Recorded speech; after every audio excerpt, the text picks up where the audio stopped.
குடுக்கலனா கடையை எரிச்சிருவேன் அப்படின்னு வாலிபர் ஒருவர் மிரட்டின நிலையில கடை மேல பெட்ரோல் கொண்டு வீசின சம்பவம் பெரும் பரபரப்பை ஏற்படுத்தியிருக்கு.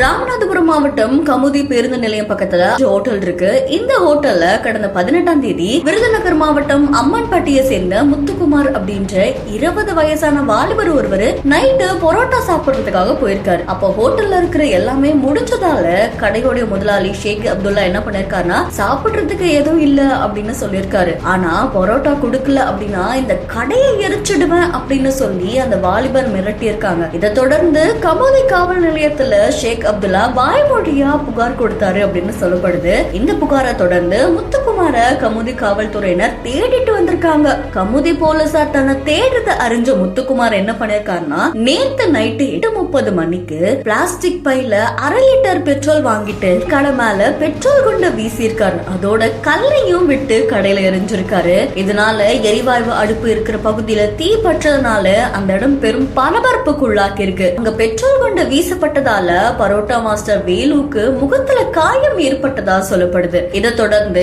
அங்கிருந்தவங்க உடனே தீய அணைச்சிருக்காங்க.